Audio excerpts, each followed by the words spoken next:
Hey, what is going on, military journeyman? Julian here, and in this video, I have the special honor of speaking with my good friend coming back onto the show, Hadi. Hadi just came back in the last video when we were talking. That was a couple of years now. Hadi was about to go to Bahrain. He was working on an 87 up in Cape May. Now it's been about a year and a half later. Back from Bahrain, is currently in AMTA school, so his internet is not going to be the best because the internet in Elizabeth City it sucks really bad. It's a concrete jail cell, and there's no internet, no communication. So we're very lucky to be able to have Hadi on today. And quick disclaimer for this video, a lot of the stuff that we're going to be talking in this, Hadi isn't going to be able to share in super detail with a lot of this stuff because one, it is an operational unit. We wouldn't want to release any type of sensitive information that could, potentially jeopardize Coast Guard missions. So we're just going to be keeping things pretty light in general, but you will, at the end of this video, have a good idea, an understanding of what it's like to work in Bahrain, what you can expect, but we're not going to be able to go deep into mission details and stuff like that, because again, that is operational security. So, but Hadi, if you please wouldn't mind introducing yourself, giving yourself a little background about who you are for those that don't know, and a little Coast Guard career and what you're doing today. What's up, guys? My name is Hadi Yaagoubi, and I've been in the Coast Guard since about 2017, is when I graduated boot camp. Been in for about 3.5 years, a little over 3.5 years. My career started off in Cape May, New Jersey on an 87 for about 2 years. And then after that, I applied to go to PATFORSWA. There I spent 15 months on a 110 Coast Guard Cutter Wrangle. Shout out Ratty Wrangle. And out of there, I got stationed in Air Station Clearwater on a C-130, and currently I am in A school. Nice. So in this video, we're going to be talking about the experience and what it's like applying to go to Bahrain, because I think you were just interested in it before. I'm not sure if you were going through the process, but going to the training, actually going to Bahrain, what that is like. And then the next video, we're going to be talking about this new airman program, since Hadi is in A school. Like he said, he is stationed in the Clearwater area on C-130s. So if you're interested in aviation and finding out what that program's like, we're going to be talking about that in this video.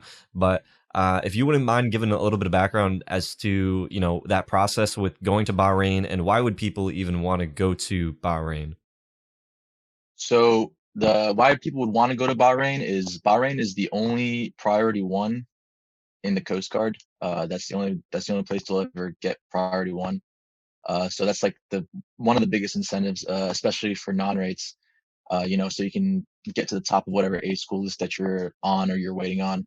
The process to going to Bahrain or to applying for PATFORSWA is a bit of a lengthy process. I think it took me probably about a month or a few weeks to a month to like fully apply, getting all the quals done or getting all my paperwork in, doing training and stuff like that. The solicitation came out in, I think it was November of 2019, and I got picked up in about, I think, January is when I found out that I was picked up for PATFORSWA. And then I went to pre-deployment training in March. I think it was March of 2020, and that was about a month long, or 5 weeks. It was 5 weeks, and you go there and you just they basically teach you combat care, like what to do in like combat scenarios and survival swimming, just stuff that you'll need to know in order to be able to go to Bahrain and PATFORSWA. So going back to, you mentioned priority levels, Hadi, and for those of you that are listening, priority levels is basically depending on which unit you're located. So if you're on a cutter, that is OCONUS. So if you're like outside of the continental United States, that's like a priority level 1. So Bahrain is going to be like priority level 1. If you're in CONUS and you're on a cutter, that's typically like priority level 2. And the priority level 3 is typically going to be like a land unit, and priority level 4 is like someone that is at maybe like a sector or something. So depending on which type of unit you end up is your priority level, and your priority level affects you when you're coming into the Coast Guard or whichever units you are stationed at, because where you want to go in your Coast Guard career, where you're previously stationed has a big impact on that. So going to Bahrain basically allows you to get to the top of the list because that's the highest priority level, being in Bahrain on a cutter. And it's only a year-long tour, so that's one of the reasons why Hadi wanted to go, is because he was able to basically jump the A school list. And if you want to watch that video of us talking about how to be able to skip the A school wait list, if you're like, hey, I don't want to wait for 2 years or 4 years for whatever A school, you can go to Bahrain and you can skip that. And that's why Hadi decided to do that. So, but for those of people that are coming in, like, how do they even find out about like if they can even apply, or if like when is the right time that they can actually apply to go to PATFORSWA? So I was fortunate enough to have a command that actually like was like supportive of my career path and stuff like that. So I basically just told my XO or my XPO on my 87 that I wanted to go to Bahrain, and he basically just let me know when the solicitation came out. I think the solicitation comes out on CG portal, like you can check. I don't know how often it comes out. I want to say maybe like twice, probably twice a year, like because of winter crew and summer crew. So you just check to see for that solicitation, and once you see it, then I guess you talk to your command and see how you would go about that process. Can people just like right out of boot camp like go to Bahrain, or do they have to, like, what is that process to even being able to go? Like, do you have to be at your unit for a certain amount of time, or like what are the requirements for even going? Well, obviously you need certain qualifications to be able to go to Pat 4. I mean, I know that there were some guys there on cutters that have never been on cutters previously, but had some quals like firearm quals, shotgun, pistol, um, M16 quals, and they were able to get picked up. So you don't necessarily have to be been previously on a cutter in order to apply for Pat 4. I mean, there were station guys like I mentioned, but I guess really it's just command discretion, and it's whether or not you're needed at your current unit or not. For guys that are on like maybe those bigger cutters where like they're getting underway, like are they able to go to Bahrain, or because they're getting underway and the cutter needs them, are they allowed to go? Is it just because you were on a smaller cutter that it was easier for you? Again, like I said, I honestly think it's just up to the command. Like it's just command discretion. I really don't know if that has any play in it or not. But Do you know of any like people that, like, let's say there's a non-rate, someone that is coming into the Coast Guard and they're stationed at maybe like a sector or non-operational unit where they're maybe not getting those quals like pistol, shotgun, all that stuff that you're saying is needed? Do you know if those people can still go, or how they would go about that? so I've spoken to some people who have been stationed at sectors and non-operational units, and they told me that they've tried applying for Pat 4, and they weren't able to get picked up because they didn't have certain quals. Obviously, like people who have the qualifications are gonna take priority over the people that don't have those qualifications. So if you're at a sector or a non-operational unit, your chances of getting picked up are probably slim compared to like another non-rate who's on a cutter, has EOW qualifications, has import OD quals, knows their way around a cutter. So So going to Bahrain, you have to be pretty familiar with the cutters. yes and no, because there is also a shore side aspect to Pat 4. So it just yeah, you don't So necessarily have to be familiar with cutters. Like I said, there's people that have been at stations and stuff like that there. So right. So for those of you that are listening, that maybe you are at a sector or a non-operational unit, maybe you're, one of the air station non-rates. Hopefully, if you talk to your command and like you're trying to go to like PAA school or ME or something like that, it's always possible to do a couple different options. And it really is, it's up to the command. One option could be like doing a PCS swap, so swapping with a person that is at an operational unit that is looking to go to your unit. So maybe there's someone on a cutter that doesn't want to be on a cutter or is looking to be at an air station. You can talk to your command and talk about doing a PCS swap. Another option could be if you're at a sector and maybe there's like a small boat station or cutters attached to it. Another option could be like, hey, during your off time, getting qualified. Definitely you have to talk to your command. You have to, have your command reach out to that command. But again, those options are available. Don't feel like if you're at this type of unit that all hope is lost and that you have to wait X amount of years until you go to your A school. There are some different options, but again, you have to talk to your command. You have to show them that you're interested. So, going back, Hadi, what was so how did you know that you were going to get picked up, and did you know like when you were going to be leaving to Bahrain or PATFOR, and what was that like? So after applying, I had no idea that I was gonna get picked up. I was really hoping that I would, and I did. I know that a lot of non-rates apply, so it's just kind of like, I wouldn't say chance really, but it just depends on what kind of qualifications you had. I feel like I stood a pretty good chance because I had a lot of calls on the cutter. So, but yeah, I had no idea I was gonna get picked up. And then when I found out, I was pretty ecstatic. It's pretty exciting to go to a whole other side of the world and experience different culture and stuff like that. So. Is it like a resume, or are they only looking at your quals and seeing like which qualifications that you have? So if I remember correctly, it's somewhat like a resume. Like there was a form that I filled out that stated all the quals that I had, and as well as I think my OIC also put in some comments as well about, I don't know what he put in there, to be honest, but yeah, I guess it's kind of like a resume that you just fill out what you have. And so, after you applied, about how long until after you found out that you were picked up for it? It was about a month. Month. Okay. Yeah, So I, you I found applied in November and I found out in, I think, December. So okay. And then solicitation came out when? I think the month before I applied. Oh wow. So it's all pretty rapid pace. Pretty quick, yeah. So in order to be able to prepare for that, because you said it only comes out a couple times a year, did you have to do a lot of preparation, or was it because you were already qualified that it was just like pretty easy for you to apply for it? Yeah, I already had all the quals, so I kind of just applied. Like I didn't have to really prepare for anything. So yeah. Okay.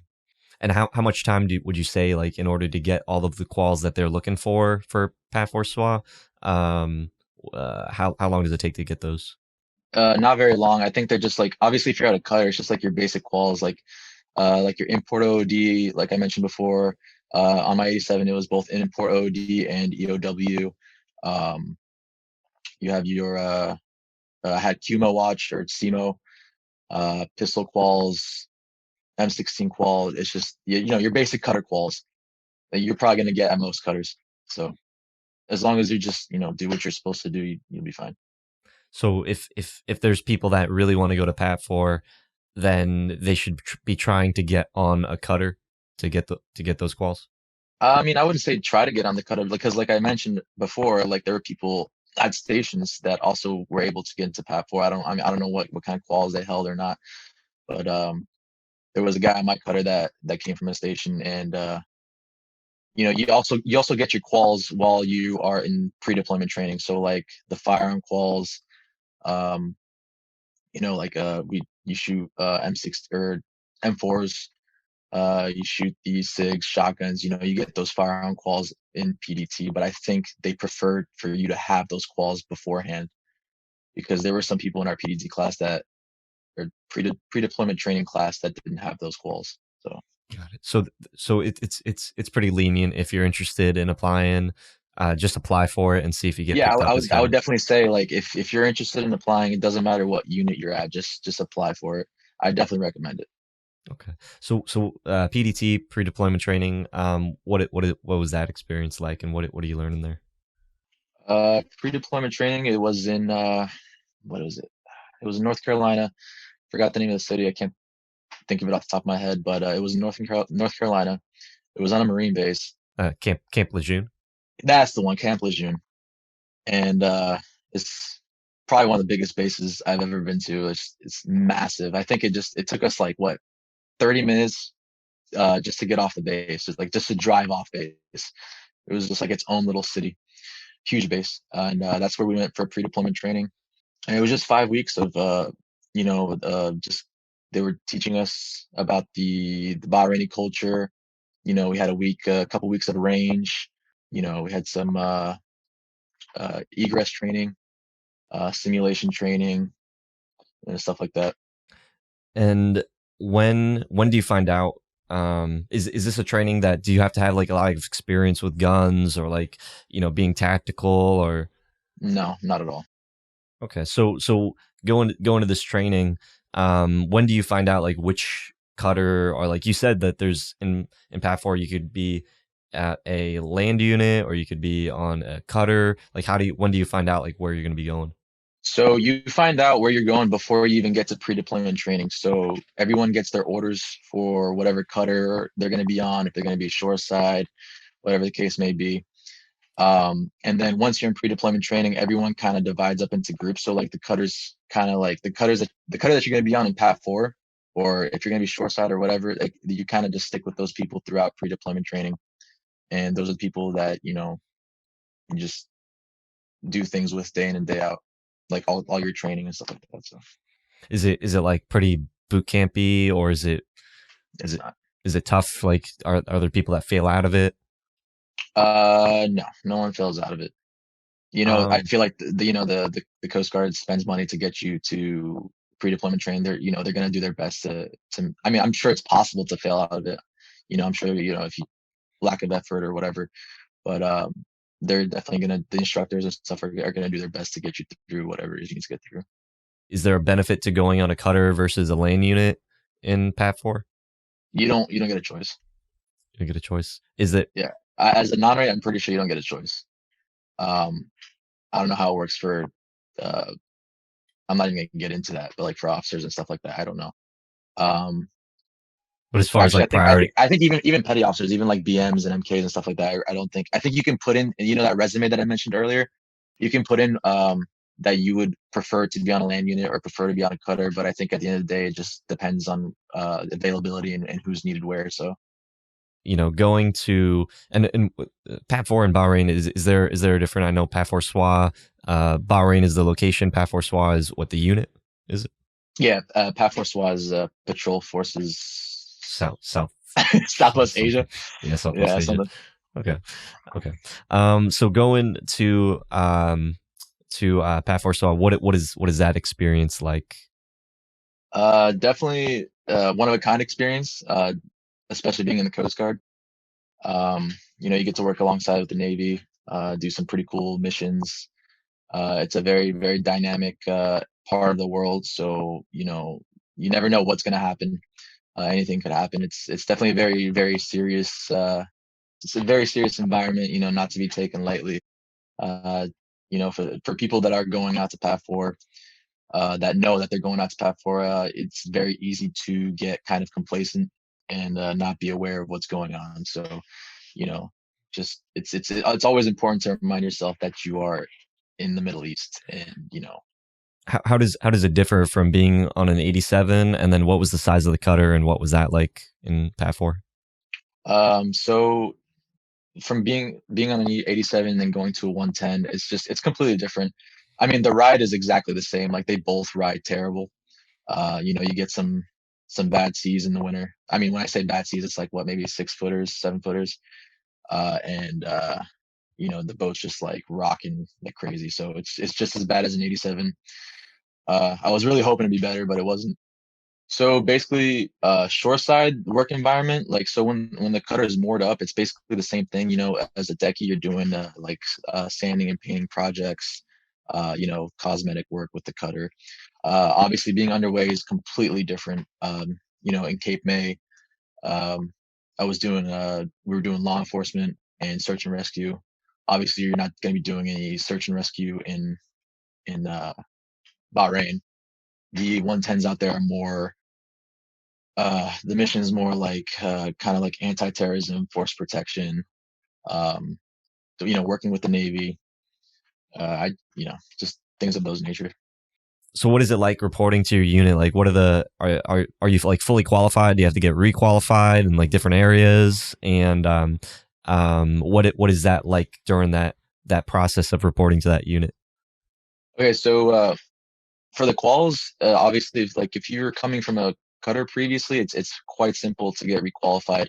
You definitely have to go through the process and get your sign offs, and do the same basic thing that you do on any other cutter, break in, OOD, watch, stuff like that.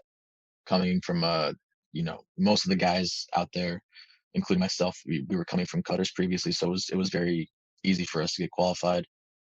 And reporting there is just like any other unit in the Coast Guard, just same thing, just it's the same process. You go through your admin, yeoman, stuff like that. Right. But are you living on base? Is it like are you living in sand dunes? Like what is it like to live in? When I think of Bahrain, I think of like in PATFORSWA, I'm thinking like little teepees, like it's like Middle East. What is it like to be there? So Bahrain is actually a very, very westernized country. For the few weeks, even months, like I didn't even really feel much of a difference. I mean, obviously, there's a huge difference because of the people and the culture, but it's very westernized. There's buildings everywhere. There's apartment complexes or apartment buildings. There's plenty of American restaurants. Everyone there speaks English. The locals are like, you know, super friendly, super nice. So it's just like, it didn't really feel like I left America in a sense, but after a while it kicks in. When you say kicks in, like what do you mean? You just start to miss some of the things back home in the States, you know, especially like if you got family and stuff like that. So So can you paint a picture for people that are reporting to Bahrain? Like you said that it's pretty westernized, but are you like living in an apartment and then going to work on the cutter? Do you come home every night? Are you constantly on the cutter? What is that like? so reporting to Bahrain, you're gonna get there like after like I think what it was like a 20-hour flight, probably the longest flight of my life. You're gonna get there super jet lagged, super tired. You're gonna be kind of like in a daze, and like it feels kind of surreal in a sense. Like I remember it so well. It's just like, whoa, I'm on the other side of the world. You get there and you get checked into your wherever it is that you're gonna live, and living arrangements are based on your rank. So you're not gonna be living on a cutter, um, and so you're gonna get an apartment, shared housing, stuff like that. Yeah, you get to go home, every day after work, unless you have duty, obviously. So that's pretty much it. And then you get your normal work days. I think it was like what was it? Sunday, Sunday through Thursday. So over there you get Friday and Saturday off because Friday is the holy holiday there, not Sunday like we have here in the States. So over there, everyone gets Friday and Saturday off. Yeah, Friday and Saturday off. It's not just the military. It's like countrywide. So you work Sunday through Thursday, normal hours, and if you're standing duty, you get to go home. So what is it like living in Bahrain? Are you like going to work on the cutter just like 24/7, and then after one whole year of just nonstop work, then you can finally say like, hey, I get to go wherever I want? Or is it pretty normal, like a regular job there? It's pretty normal, like a regular job. I definitely say that you definitely get underway a lot more in Pat 4 in Bahrain than you would back stateside. Yeah, just if you're going out there on a cutter, just expect to be going underway a lot more and probably for a little bit extended periods of time. But that's pretty much it. So you said that you were working on a 110, and a 110 probably have, it's not a super large cutter, so the patrols are probably a bit shorter. What is that like though? You said that there's some changes happening in the area. What can people expect going to PATFORSWA in the future as opposed to you going now? So from last I heard, I think they're bringing aboard new or they're bringing new cutters to PAT4, and they're going to be getting rid of the 110s. I think I was told FRCs is what they're bringing. So if I think from this point, well, I don't know about this point, but I'm actually talking to a bunch of people that are getting ready to go to PAT4, and they're going to be on the first set of FRCs that are going to be out there. So like going into the future, expect to you're probably going to be on an FRC. An FRC for people that don't know, like what is the difference from like a 110 and an FRC? I've only ever toured an FRC. They're definitely a lot nicer, a lot newer. The berthings are a lot better. I've only ever toured one before. Like I've never, actually been underway on one. But they are definitely a lot nicer than being on 110.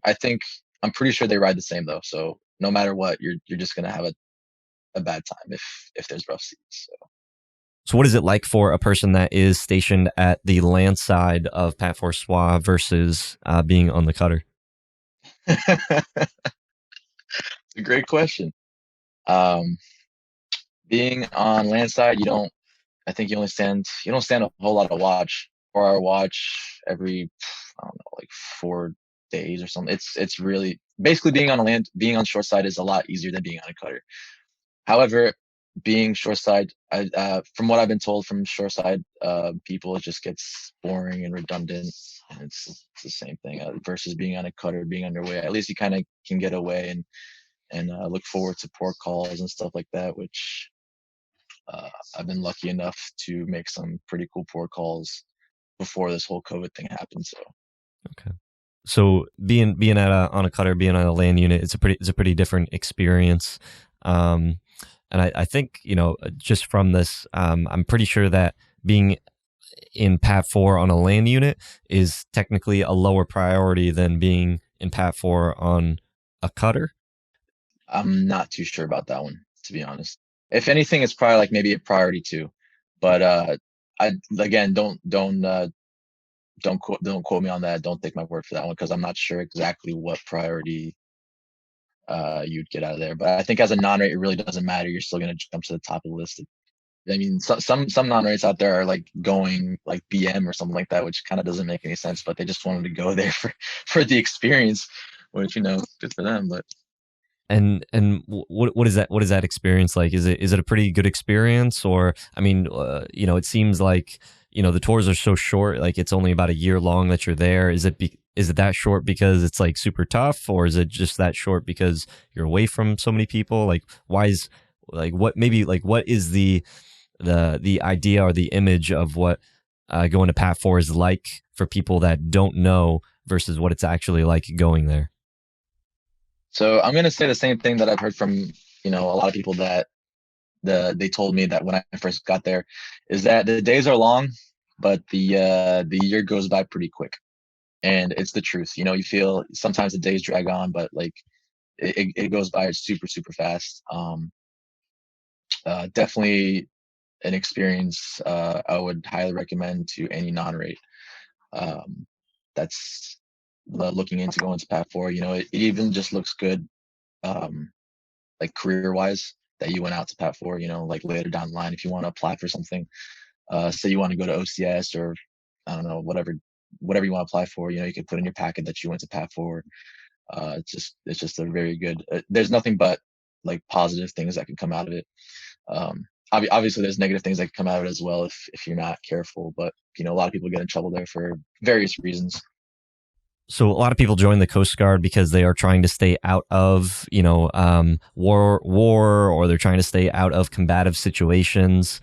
But maybe they hear about Bahrain or they hear about PAT4 and they think, oh, it's more just kind of going overseas for a year and then I come back and I get to enjoy my time at my top priority pick. What is the experience like actually working in PAT4? Is it, are you constantly having to worry like if there's going to be some type of combative situation, or do you have to be on edge a lot of the time, or is it a pretty mellow environment for most of the time? Well, it's definitely not a mellow environment. You got to remember your place. You got to remember where you're at. You're in Bahrain, a country in the Middle East. You got Iran literally maybe what, like 100 miles, 110 miles across the pond. So it's definitely not a mellow environment. Anything could happen at any time, and it's definitely very dynamic, like I mentioned before, and you really just don't know what's going to happen. So if you're going to be on a 110, just be prepared to be possibly in some uncomfortable situations, and that's pretty much all I have to say about that. Okay. So it's not for people that are maybe looking to entirely stay away from any type of hostile environments. Like if they're trying to just stay away from, operational, or stay away from something where it could potentially become, you know, a bigger issue, more combative, like a war environment.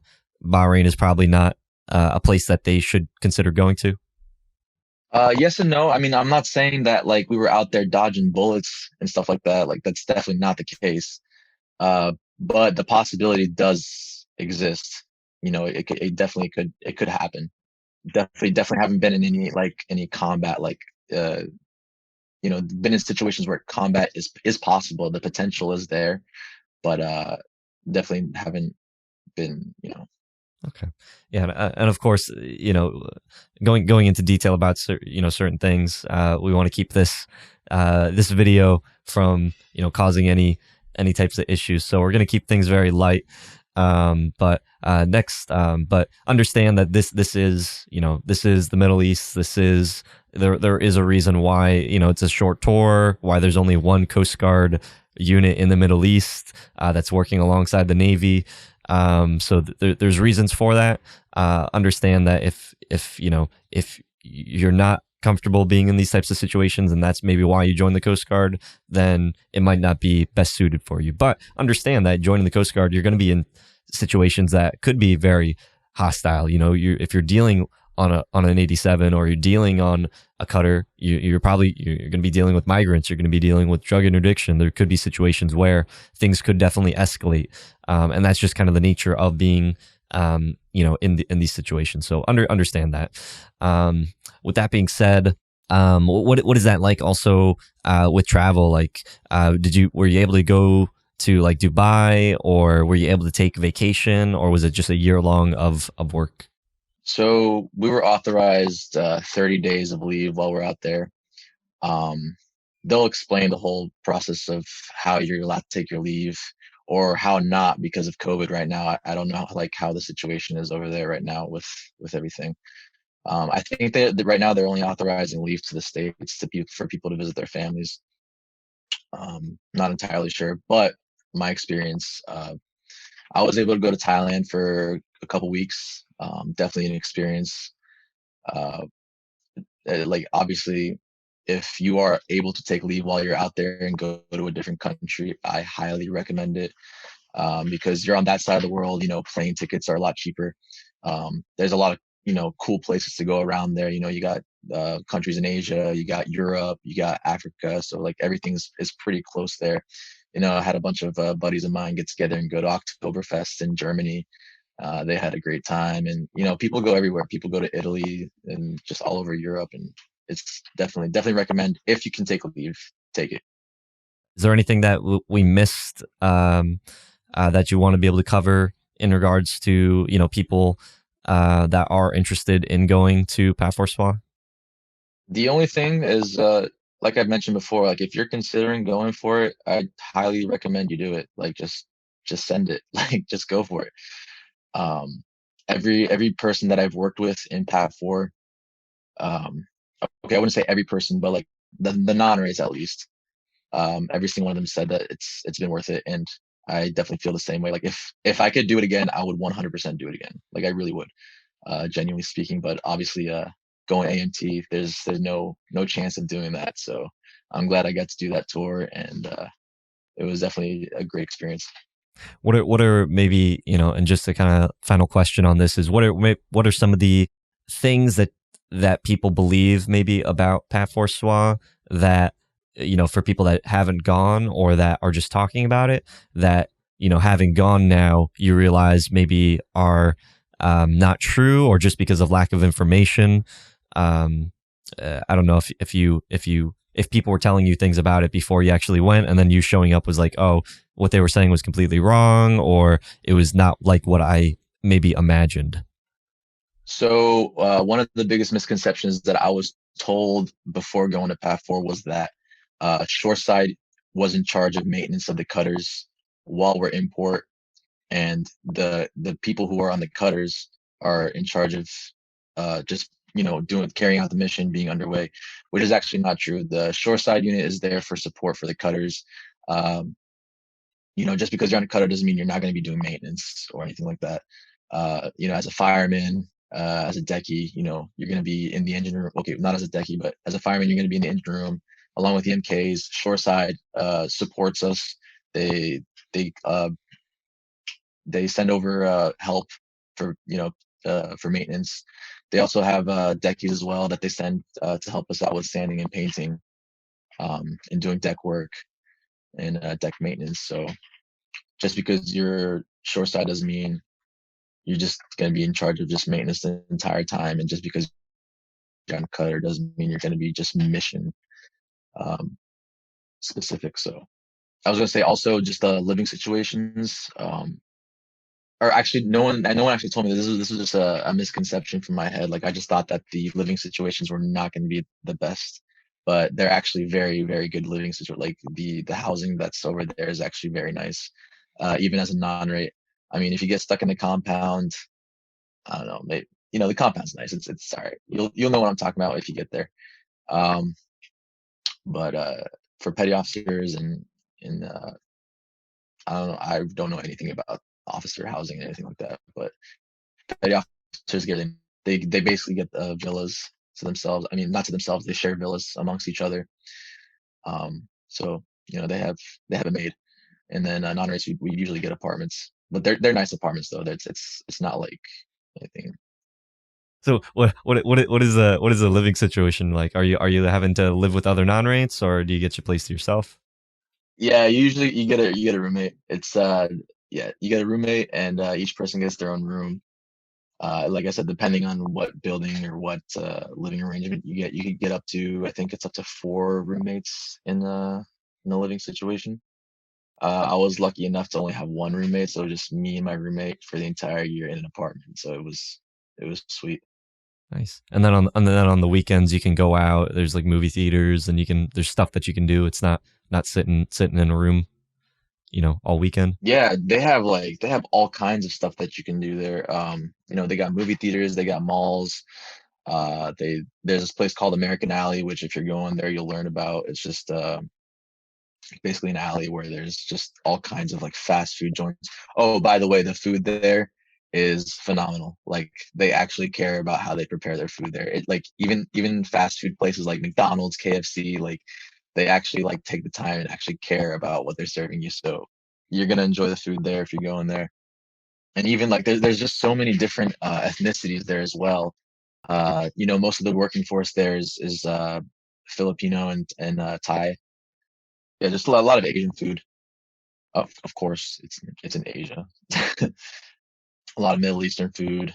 Um, I would recommend if you're going out there, don't be afraid to step out your comfort zone. Just try something new. It's you're there for a year, just go for it. Go do something new. There's a bunch of bars there, a bunch of clubs. They have a decent nightlife.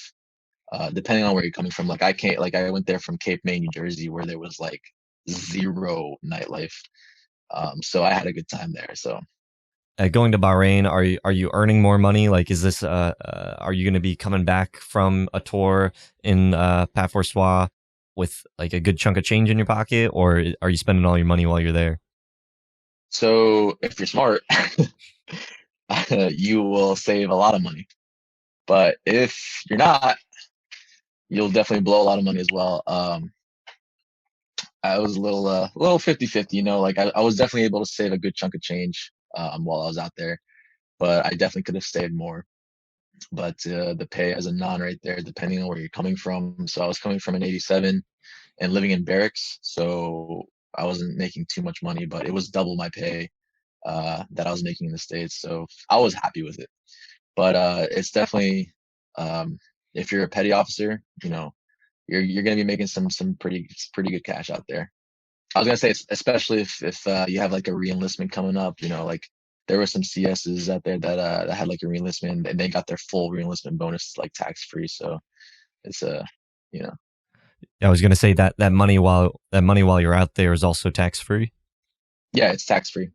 You get paid tax free, and you get some other incentive pays like hazard duty pay and some other stuff. Nice. What for a person that's maybe a non-rate that is maybe single and they're able to save their money, like how much could someone probably be able to come back to the States with if they were pretty diligent? If you're diligent, like if you're really like really good about it, which it's kind of hard, especially like with the environment that you're in. Also, stay away from Talabat.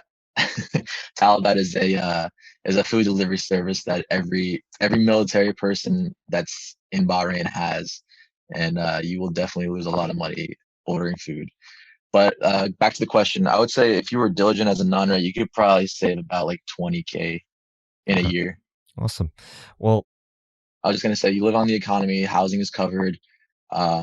The only thing you really have to pay for is food and any expenses that you have, like maybe stateside. So like if you have like your car paid off and like all you're paying for is insurance, you'll definitely be able to save up a lot of money. So you already knew in advance like when you were going to be leaving and coming back to the States. That was all paced out for you. Did you for non-rates that are coming or going to A school, like will they be going straight from Bahrain to A school? How does that work? So after Bahrain, you get a month of proceeds time, which is like free leave. Like it doesn't come out of your own leave. You can choose to add more leave onto that if you want to or not, depending on when your A school class is going to be. So like for me, for example, I think I was able to add on 2 weeks of leave, and I was able to take like a total of 6 weeks of leave, which was pretty nice. And then after that, yeah, you take your leave and then you report to. Well, for me, it was different because I'm doing the brand new A&T rating apprenticeship program. So I think if you are any other rate, you would be going straight to A school. So they time when you leave Bahrain, so that way when your A school class starts, you're going to be showing up there. Yeah, exactly. They time it. Okay, so you could be there maybe a little bit earlier or a little bit later, just depends on when your A school is. Yeah, I mean, you also would probably report to a nearby unit or maybe to the A school itself. And actually, I wouldn't even say no, definitely not a unit. I think you'd report to the A school itself and just be doing like the non-rate work that you would have to do until your class starts. Okay. And yeah, so we're going to be wrapping up this video with PAT4. Is there anything else that you think that that we didn't cover in this for people that are interested in going to PATFORSWA? No, I think we pretty much covered as much as we possibly could. If you're a non-rate going out there, uh, go out there, have fun, have a good time, but just be careful. It doesn't really take a whole lot to get your name just taken off the A school list. Honestly, like it happens. It's happened so many times. So just be careful and just do what you're supposed to do and don't do anything stupid. Nice. All right. And yeah, so thank you so much for this video. If you are interested in finding out more about the Airman program, maybe you're trying to go to become an AMT or AT. I think AST is pretty short, but if you're interested in any of the aviation rates, then definitely want to check out the next video. We're going to be talking with Hadi about the Airman program and what that is like, because things have definitely changed quite a bit. So I will be giving you guys an update on that. But until next time, guys, talk to you later. The aviation side compared to being on a cutter is just like, it's completely different. Like it's like a complete 180. It's definitely a lot more relaxed than being on a cutter, and it has to be that way because you can't have a super high stress environment. Like you can't have like how being on a cutter, you got your BM1s and BMCs like tearing you up all the time, and you got your supervisors just Coast Guard things. People know what I'm talking about. You can't have people like that in the aviation world because that's when bad things start to happen.